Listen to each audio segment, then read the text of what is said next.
Good morning, fight fans. We're here to talk about Bellator, the upcoming boxing match at 3 p.m. today, Yarde and Kovalev. And then we're going to also talk about UFC China, UFC 242. On the Mr. Fat Fist, we got the analyst over here. Hey, what's up, everybody? And you want to start with Sergey?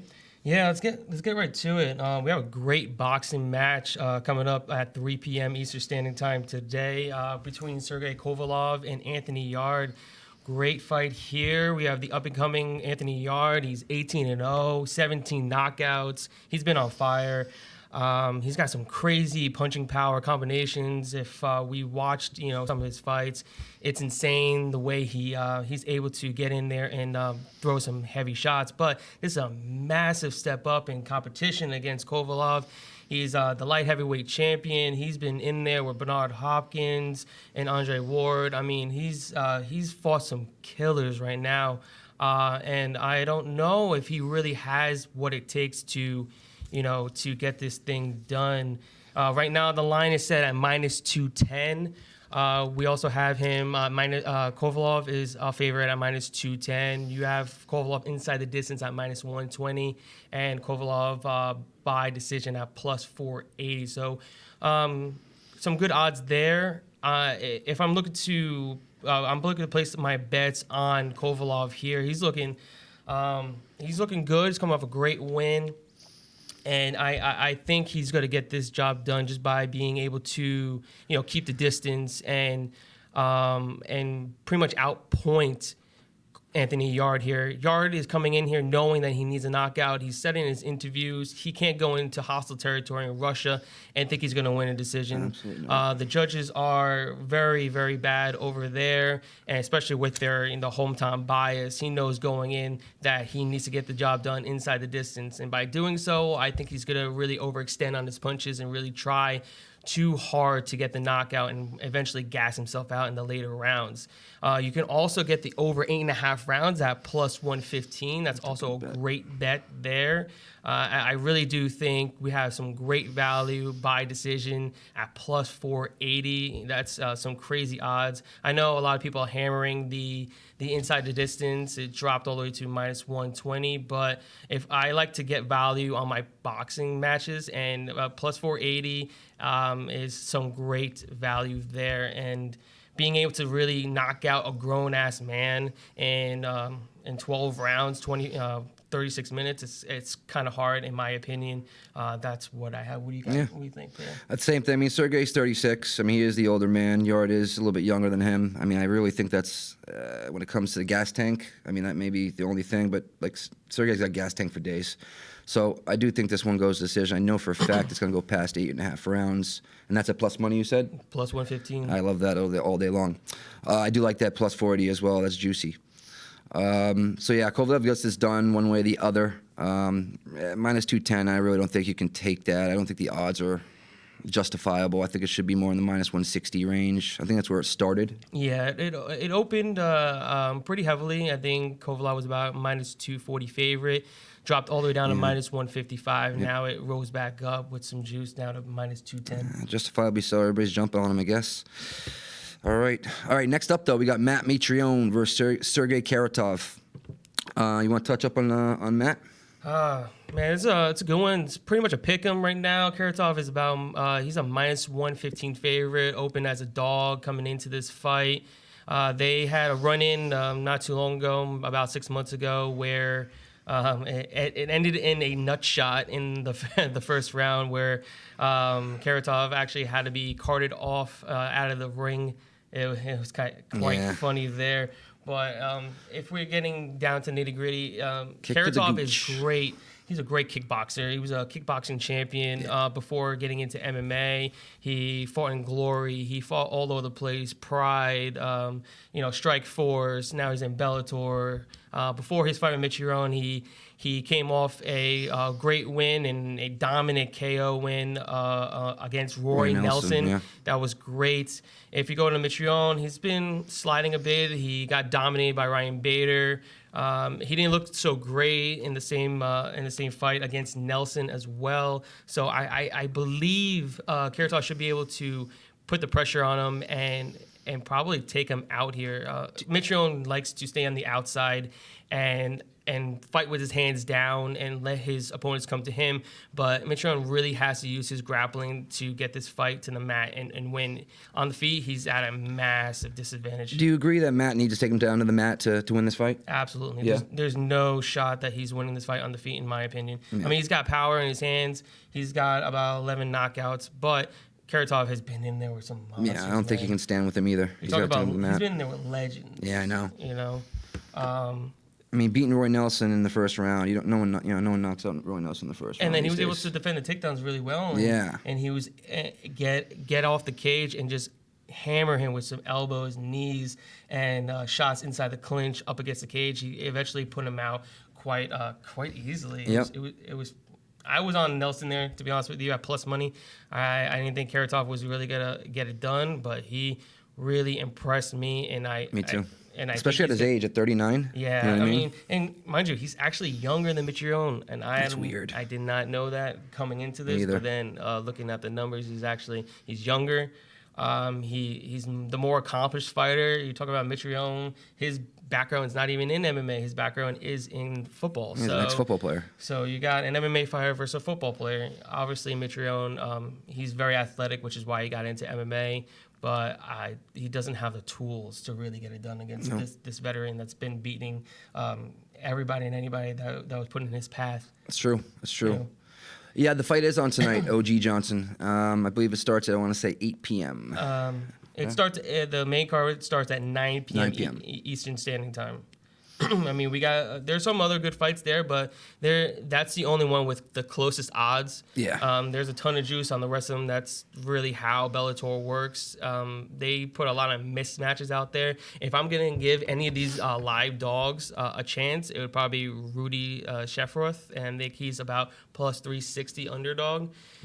With him, he actually was able to wrestle. He wrestled with his opponent, Fortune, back in his college days. So knowing that, and Fortune is still pretty new to MMA, while Shafroth has been training out in the Pacific Northwest with the likes of Chael Sonnen for a majority of his life.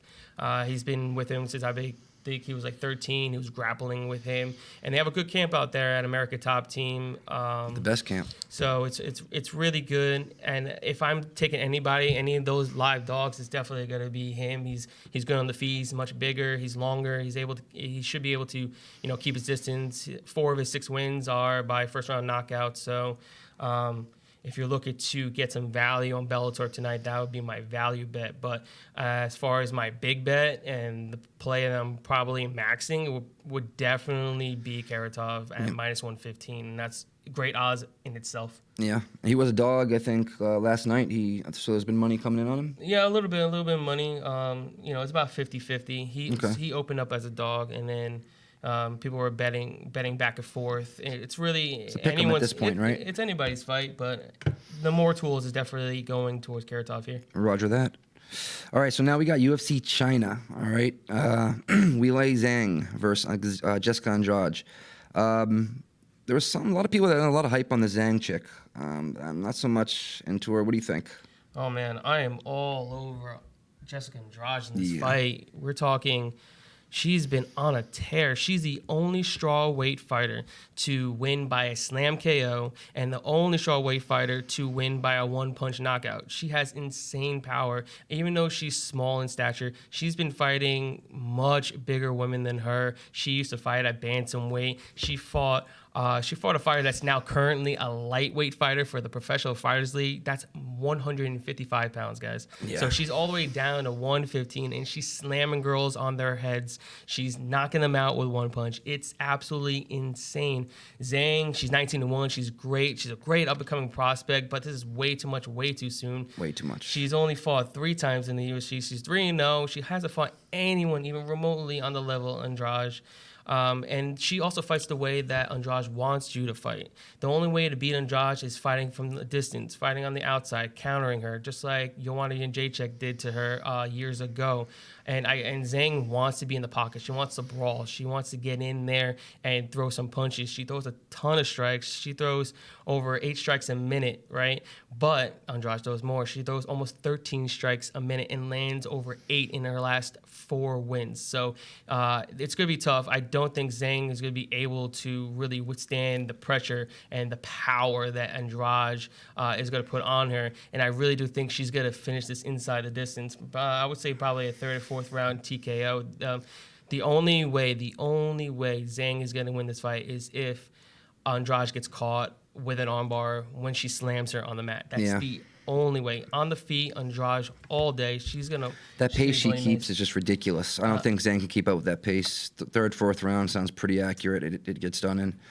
Yeah, I think she's gonna break her down. She's gonna have welts and all that. She's be living this fight on her face. It's gonna be a world of hurt for Zhang here. We're getting Andrade at -185. I mean, I think that's great. Anything under -200 on a champion like Andrade, give me that. She should be in the -300s. Yeah, I'm thinking at least -250. You're talking about I know she's 19-1, but she's very inexperienced. She hasn't fought anybody on the level of Andrade. The best person that she's fought was Tisha Torres, and now currently Torres is on a 4-fight losing streak. So if you put that into perspective, that's nothing. Yeah. And then Andrade actually dominated Tisha when they fought. She took her down 10 times and outstruck her by almost 100 strikes. So, I mean, that's nothing to write home about. I give Zhang, she's a top 5 strawweight, but she's not going to get in there and really put a hurting on Andrade here. Andrade is gonna roll here. She's gonna break her down, and I really do. It's gonna be a dominant performance, and Andrade is my moneymaker.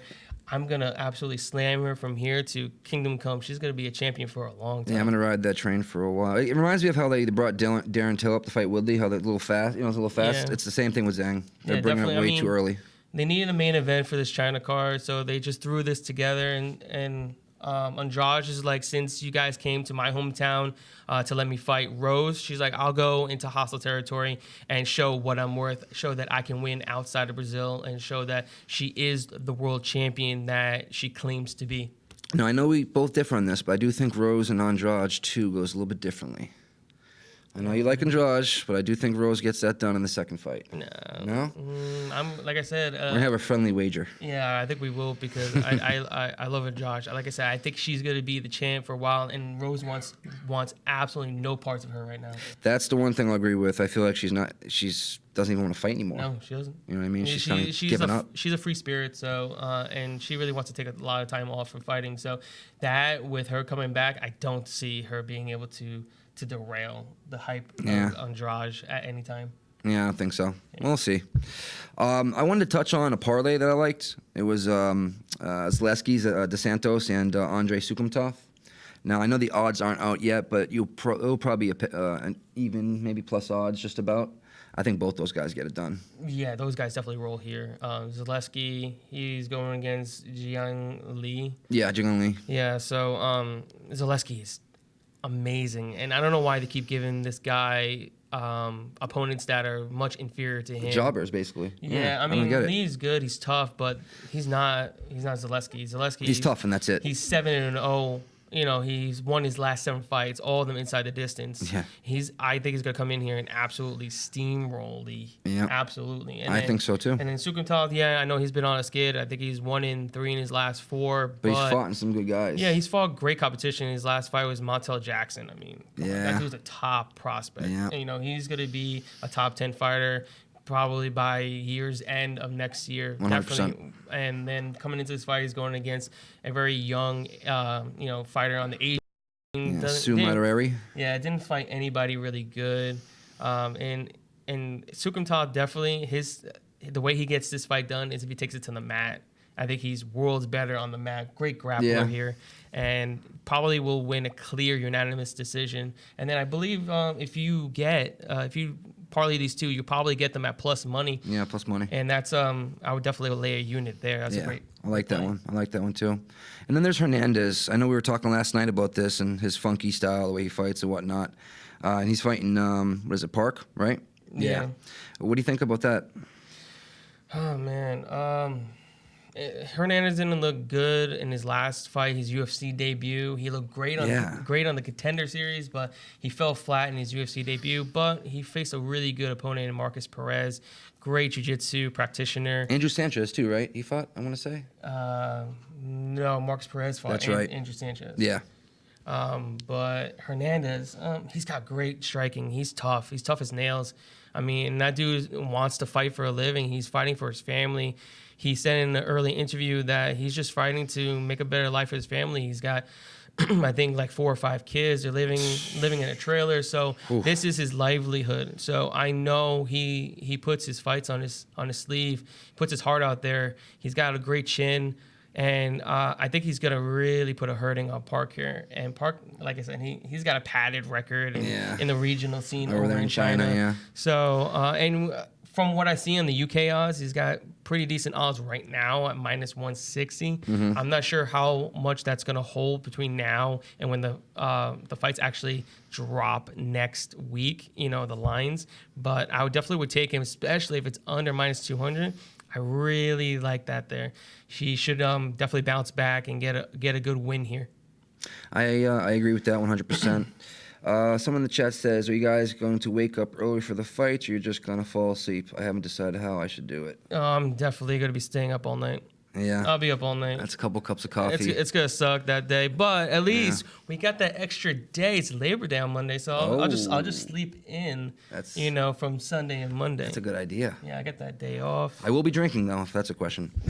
So next up, we got here, what do you want to touch on? Obviously, UFC 242. We don't have the odds out we have some odds. Yeah, we got some odds actually. Yeah, I forgot about that. Edson Barboza. Before we touch on Khabib and Dustin Poirier, I do like Barboza in this situation with Felder. Even though Felder has looked amazing as of late, I just think those leg kicks are going to pay dividends. What do you think? Yeah, that's true. I mean, he's got the length advantage due to his nasty leg kicks, but I mean, Barboza's 1-5 in his last 6 fights. He's 50, on 500. Yeah, he hasn't been looking great. I mean, he got absolutely steamrolled by Gaethje in the first round. And Paul Felder's tough. That dude's tough. I know he lost to Barboza in 2015, but this is a brand new Felder. He changed camps. He's now at Rufus Sport, where Anthony Pettis, the Pettis brothers train, and a bunch of high class fighters. So I think you're going to see a much better Felder in this one. And if Barboza doesn't get him out early, I see Felder taking over in the later rounds and possibly ending Barboza. Yeah? Yeah, I mean, Felder's tough, and you're getting plus money on a dude that's riding a 3-fight win streak. He just took out James Vick, who was a top 15 fighter. Yeah. I know Barboza is also a top 10 fighter. He's been in there. He's been there with the greats, but... I think Vic's a duck, though. I don't know. Yeah. I mean, Vic did just what is lose again. Yeah, you're right. Now, he's at plus 140. Now, inside the distance, Paul Felder inside the distance is probably, plus 300? It's going to be probably at least plus 250. Yeah, right. But either way, you give me plus 140 on a dude that has a stone cold chin. Yeah. I mean, this dude. That fight with Mike Perry was amazing. Yeah, I mean, and he moved up in weight to 170 pounds and faced Mike Perry and didn't even face him. So unreal. Now he's going back down to 155 and facing Barboza. That's true. I know Barboza has great kicks, but he's not got Mike Perry power. Perry power not at all. Is I mean, he catches a shin to the dome, he's going night, but... roundhouse kick maybe, but I'd rather take the latter here. Yeah, I think plus odds, yeah. That Irish blood in him. Yeah, makes sense. All right, so we got Islam Makhachev and Davi Ramos. So obviously, Makhachev's a high favorite there, and I think justifiably so. Davi Ramos, though, his jiu-jitsu is pretty nasty. Yeah, they're both good grapplers in their own way. You have Makhachev, he's combat sambos, chains with Khabib. So you know what you're getting from him. Great grappler, pretty decent striker. Ramos, he's a great grappler. His His striking is very rudimentary. It's okay, but the thing is, Austin Hubbard was giving him some of that work on the feet. And you're talking about a UFC debuter on short notice. I don't know, and you're not steamrolling him. Yeah. I don't know about that. I think Makhachev is definitely gonna steamroll here.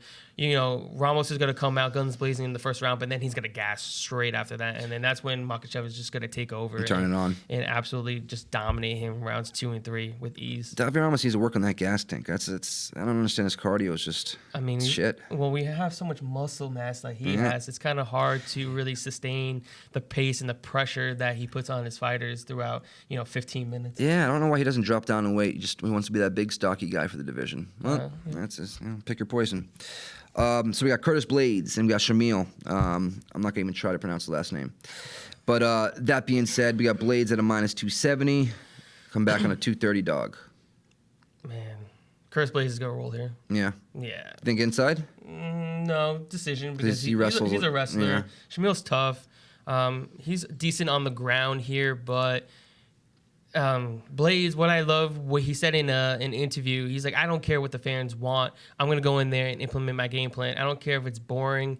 I don't care. I'm going in there and getting the W. And that's why I want to hear from a high-level D1 wrestler from Curtis Blades. I want him to go in there, and I want him to wrestle anybody and get them to the ground and pretty much dominate him. His fight IQ is amazing. The way he's just, listen, that's somebody I want to put my money on. You know what I mean? You give me a dominant wrestler like Blades and how big and how fast he is. As long as he doesn't get caught, he's going to dominate. He fought Francis Ngannou. His only 2 losses in his entire career are against Francis Ngannou twice. And that was a doctor stoppage, wasn't it? They made him stop with that eye. I believe in the first fight. The second fight, he just got completely steamrolled. Yeah. Got knocked out. But that's Francis Ngannou. I mean, not many people can really take a punch from Francis. The only person that was able to take a massive punch was Stipe. He literally hits like a Ford Escort, right? It's insane. Yeah, they compare him to a Ford Escort. Yeah, he's the hardest hitting fighter in the entire UFC. That's unreal. And I think he's gonna be soon to be the champion. Yeah, I want to see that rematch with Stipe because now he's got his wrestling game intact. You know what I mean? I think it's gonna be a little bit different this time around. I mean, he was able to defend the takedowns from Cain Velasquez. Yeah. And Curtis Blades, so that's huge. And now you go against Stipe, who didn't look great against DC. He was getting tagged. He was. The entire see his fight. face? Looked like he was getting tagged in the entire fight. I got lucky. I mean, I took Stipe there. I know. What'd you get, that plus 900? That parlay? That plus 950 dog parlay. Oh, that was beautiful. Nate Diaz, Paul Costa, and Stipe, this guy took. Oh, my God. That was great. Everybody was on the favorites there. It was a thing of beauty. I was on Nate and Diaz. I mean, Nate and DC, but DC dropped the ball in the third. Yeah, I mean, he broke him down. Those body shots were like something of. It was crazy. His boxing was great. I mean, his corner needs to be blessed for you know what I mean? He needs to bless his corner for that one. That was all his corner. It's all DC's fault. You're not gonna stand with a Golden Glove boxing champion and think you're gonna live to see a 5-round decision. Yeah. He slammed him in the first. He should have slammed him again for being the rest. For being one of the smartest fighters in the UFC. DC made a big mistake not going back to his wrestling in the rounds 2 and 3. Absolutely. He dominated that first round. I was like, that's money in the bag. All right, so next up we got here. You want to touch on this next one with Sarah Mars? You want to go over that? Yeah. That's a pass for me. I'm not. Yeah, I'm not even pass. touching. I will sleep through that one though. Yeah. All right. So next up we got Nordine Talib, and I know you like this one, and Muslim. I like Nordine Talib here. He's great. I mean, he's okay. He's not great. 15-6, but he has the intangibles to beat his opponent here. Definitely. He's a great kickboxer. He's actually much bigger. He's I believe he's got a 4-inch height advantage with a 5.5 reach as well. Great kickboxer. He's actually a pretty good grappler too. He's averaging over 2 takedowns per 15 minutes, which is also great. He's able to really mix in his takedowns and his strikes. Whereas Muslim's Saldikov, he's 14-2. He was actually a good prospect coming in, because he has so many highlight reel knockouts, like exactly his spinning back kicks on the regional scene out in Russia. But I don't think he dropped the ball in the first round against Ricky Rainey. Ricky Rainey is terrible. He's horrible. He's 0-2 in the UFC and got released. I mean, you don't lose a round against somebody like that. And in his debut, he showed that he can't stop takedowns. Alex Garcia just muscled him to the ground and choked him out. It was it was quite easy for Alex Garcia, and Alex Garcia is nothing. I mean, he's short, stocky, strong, but I mean that's literally it. I mean, he hasn't fought in a while either. He doesn't fight a lot. Knocking out Ricky Rainey isn't a feather in the cap. You know what I mean? It's more like a forget about it type thing. And then a Muslim only has 60% takedown defense, and that's nothing. That's not good against somebody that actually has pretty good wrestling to get this to the mat. That means you're giving up every other takedown. Mm-hmm. So, what is it? Is it odds minus 115 right now? Right now, it might have changed a little bit, but I'm pretty sure it's around that. He opened up as a sizable dog, and I wish I jumped on it at that point. Yeah. A lot of the smart MMA cappers out there easily steam that right from the get-go. That's why it's where it's at right now. Yeah, I would take him minus 140 and under. I wouldn't go any higher than that, right? Yeah, I think he rolls, but I want it to be. I hope he stays at a pick'em. Give us some good value there. I don't see a finish here, so maybe you can look at that decision prop. Yeah, it might be close to plus 200. Okay. I really like that there. I don't see a finish from Talib at all. Yeah, most of his wins are by decision anyway. Yeah, I mean, he went against a debuter. He looked good, not as great as he should have been. He was a heavy favorite, minus 350, and he won by decision, unanimous decision. It was good, but that's a fight you need to knock him. You need to knock him out. You need to put him away. He's not the most exciting fighter, but he gets the job done. Yeah, and that's what we want here. Yep, I'll put money on him. Yeah, give me that all day. We got Joanne Calderwood versus KGB Angela Lee. And I know who you like, just because she's good looking, but Angela Lee. Oh, man. Angela Lee's great. She's 4-0. I mean, she's good looking great, or? Oh, both. Yes, yeah, right. Definitely both there. All right, roger that. She's a great fighter, and she's quite attractive. That's second for sure. and third, that one. I mean, she came into the UFC with a lot of hype around her, and she just kept the ball rolling. She came in on a 3-fight win streak, and now she's currently on a 7-fight win streak. Yeah, 7 fights. And then she's going against Joanne Calderwood. She's coming off a loss against Caitlin Chukagian in a fight that I thought she won. She got a couple takedowns, but her strikes did no damage, and that's probably why they gave it to Chukagian there. Most of her strikes were leg kicks. Yeah, it did some damage, made some swelling around the legs, but nothing too crazy, and that's kind of why they gave that fight to Chukagian. And that kind of striking is not going to do anything against Andrade. Yes, KGB Lee. But Joanne Calderwood taking down Chukagian, do you think she could do it with Lee? She could. She probably will. But as we've seen, Lee has faced much better grapplers. Martina De La Rosa. Yeah, you're way better. She's a brown belt in jiu-jitsu. Yeah, she was able to take her down multiple times, but she got right back up. And Joanne Calderwood definitely does not have the jiu-jitsu to really to be able to make her pay for getting taken down. She got to get back up. She's going to use her kick. She's going to use her reach. Yeah, I agree. If she gets taken down, she's getting back up. Absolutely. Yep. And on the feet, she's outstriking her opponents by 30%. 30%.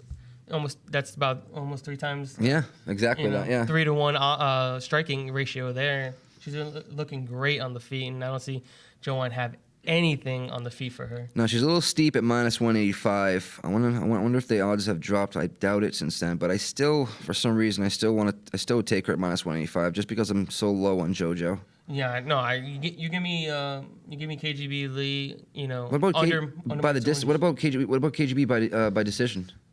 Oh, it should be plus money. Yeah, I like that. I love decision props on female fighters. He loves that. I love it. You're talking 40 out of 60 female fights this year have gone the distance. Okay, or over 2.5 rounds, even or more than over that. 2.5 rounds. So, a majority of the time, if I'm taking a woman fighter, I'm taking her by decision, unless she's Jessica Andrade or someone of that caliber. Yeah. Other than that, it's a decision fight, most likely. There's some that are able to get the fight and win inside the distance, but more likely than not, I'm taking that over. I'm taking her by decision. I mean, and Lee hasn't finished anybody. All of her fights are decision fights. So KGB Lee at probably plus money and decision. I would. Yeah, That's juicy. Yeah, I'd take that. You know what? With the women's fights, just recently they started finishing each other. If it wasn't for the last 6 months, your stats would have been a little bit more higher when it comes to decision rates. Yeah, I mean, but still 40 out of 60. Yeah. If you do two-team parlays on the overs in girl fights, that's 20 doubles you won. Exactly. You know, that's probably close to even money. You know, on all those parlays. And that's where I make all my money. I mean, I've been I see your killing it on these spreadsheets on overs. Twitter, and your over/under bets are impressive. I love over-unders. Over-unders so easy because if you think about it, you know how hard it is to end somebody in 15 minutes. A grown-ass man or a grown-ass woman, you're making them tap out or you're knocking them out cold in 15 minutes. That's hard, especially when they're a trained professional fighter. Yeah. It's hard to do that. I feel like a lot of people, that they get hyped up and it's fighting, it's this and that, and they're taking that, knockout prop, or they're taking that inside the distance prop too much. And at least 8 fights usually out of a 12, 13 fight card is going to go the distance. Yeah, you're talking about like casual fans. They want to see blood. They want to see somebody get knocked down. They want to see somebody get choked out. But that's not the case. I mean, it's hard to do that. You know, you got two people going in there trying to kill each other.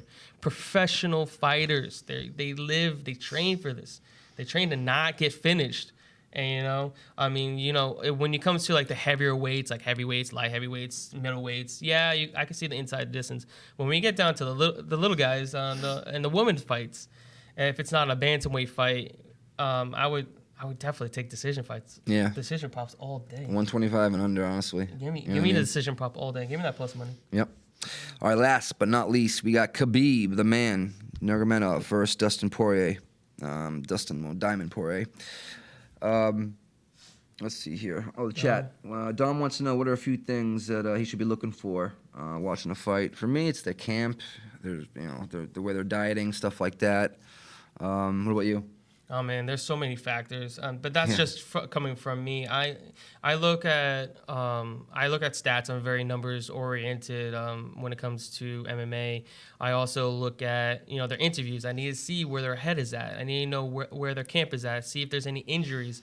I follow these fighters on Facebook and Twitter, and I go Baby in there. mama drama.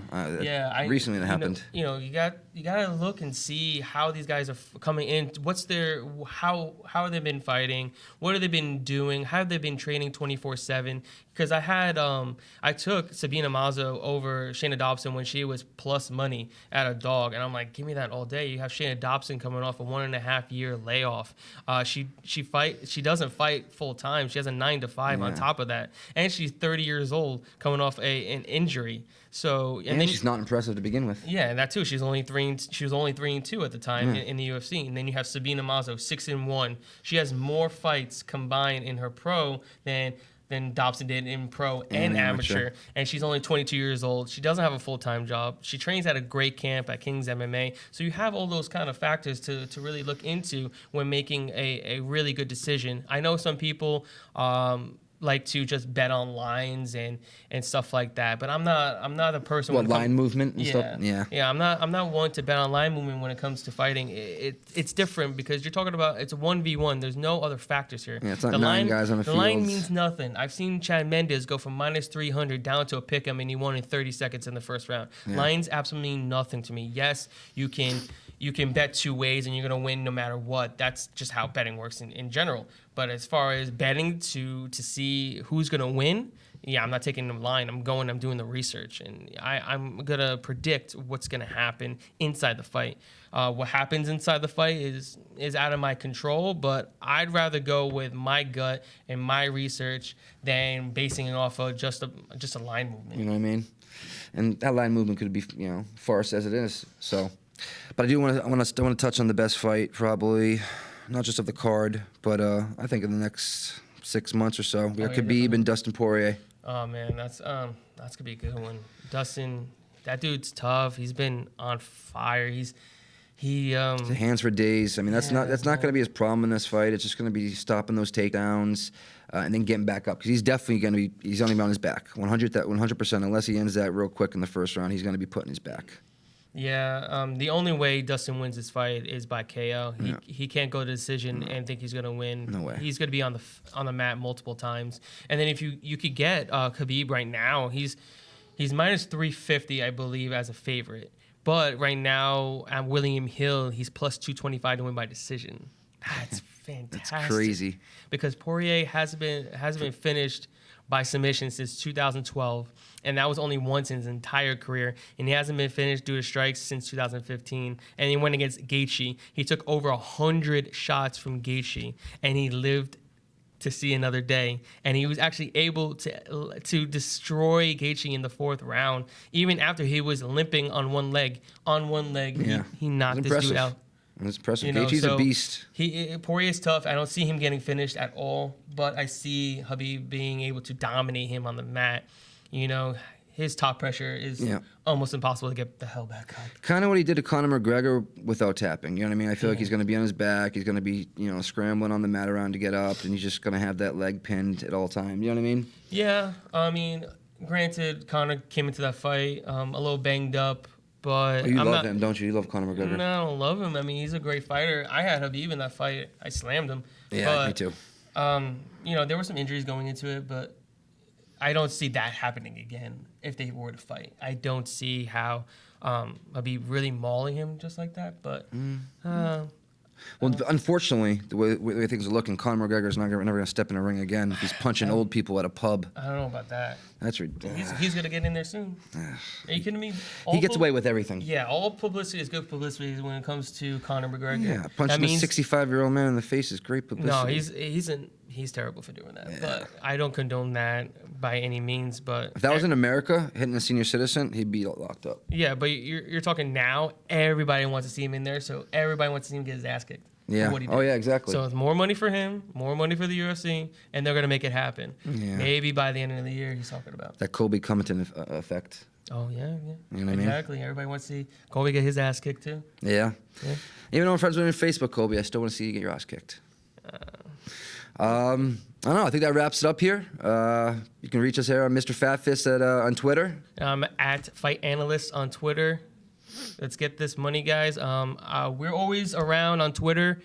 If you guys need some advice, just follow us. DM. You know what I mean? I have no problem, shooting the shit with you guys and let you know where my head's at in any play. I'm on there pretty much 24/7. Yeah, we give our best bets definitely every single week. I try to give out at least one of my best bets in a video format on my Instagram at The Fight Analyst. Also, my Facebook page, The Fight Analyst, and with an S, The Fight Analyst with an S. Yes, with an S. But yeah, we try to give out our plays every single week, try to give you guys some money, give you some good value and some good insight in the cage and outside the cage. And don't go buying picks. It's not worth it. It's free picks or money all day. Yeah, we're giving this out for the free money. Right. All right, so what time is it right now? Around 10, time to start drinking? Yeah, I think it's about that time. We're about to hit that beach. Yeah. We're going to get some drinks, hit the pool. Cocktail to the beach. Yeah, we'll get some money. All right, guys, it was awesome. Till next time. Later, guys.